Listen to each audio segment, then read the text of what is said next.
ధాన్యం కొనుగోలులో ఒక్క రైతు కూడా ఇబ్బంది పడొద్దన్న సీఎం చంద్రబాబు. నిర్లక్ష్యంగా ఉండే అధికారులు, ఉద్యోగులపై కఠిన చర్యలు తప్పవని హెచ్చరిక. రాష్ట్రంలో ఇప్పటివరకు 10.59 మెట్రిక్ టన్నుల ధాన్యం కొన్నామని వెల్లడి.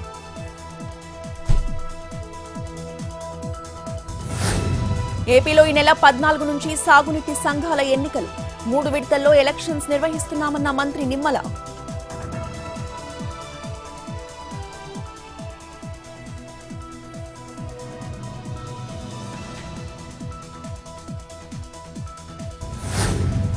ఢిల్లీలో 11వ విడత కమర్షియల్ గనుల వేలం కార్యక్రమాన్ని ప్రారంభించిన కిషన్ రెడ్డి.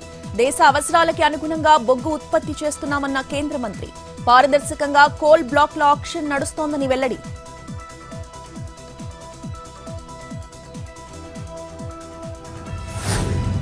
కూటమి ప్రభుత్వంలో అవినీతి విచ్చలవిడిగా జరుగుతోందన్న జగన్. తక్కువ రేటుకు ఇసుక ఇస్తామని ధరలు రెట్టింపు చేశారని ఫైర్. ప్రభుత్వం నడిపే మద్యం షాపులు రద్దు చేశారని కామెంట్. మళ్లీ పార్టీ నేతలంతా చెయ్యి కలిపి పనిచేయాలని సూచన.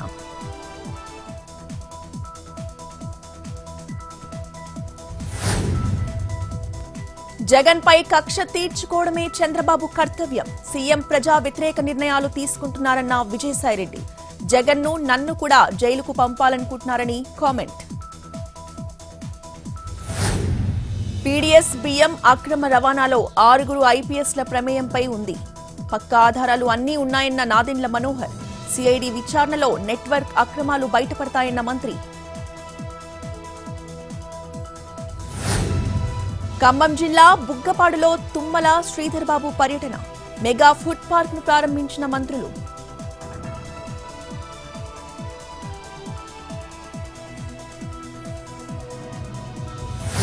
సిరిసిల్ల జిల్లా వేములవాడలో బీజేపీ నేతల బైక్ ర్యాలీ. ప్రజలకిచ్చిన హామీలను కాంగ్రెస్ మరిచిందని మండిపాటు. ప్రజా పాలన పేరిట సంబరాలు చేసుకోవడం ఏంటని ప్రశ్న.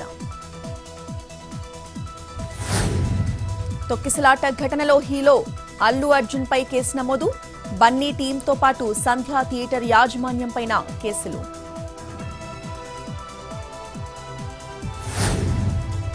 హైదరాబాద్ గోషామహల్లో 7.5 కోట్ల విలువైన డ్రగ్స్ ధ్వంసం.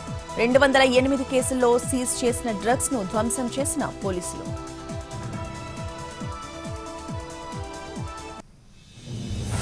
భూపాలపల్లి జిల్లాలో అంతర్రాష్ట్ర దొంగల ముఠా అరెస్ట్. 3 నుంచి 20 లక్షల విలువైన చోరీ సొత్తు స్వాధీనం.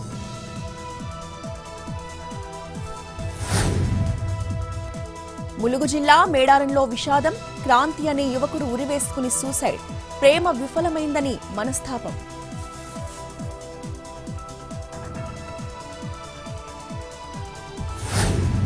అస్సాంలో ఈ నెల 7న మంత్రివర్గ విస్తరణ ప్రకటించిన హిమంత బిశ్వ శర్మ సర్కార్.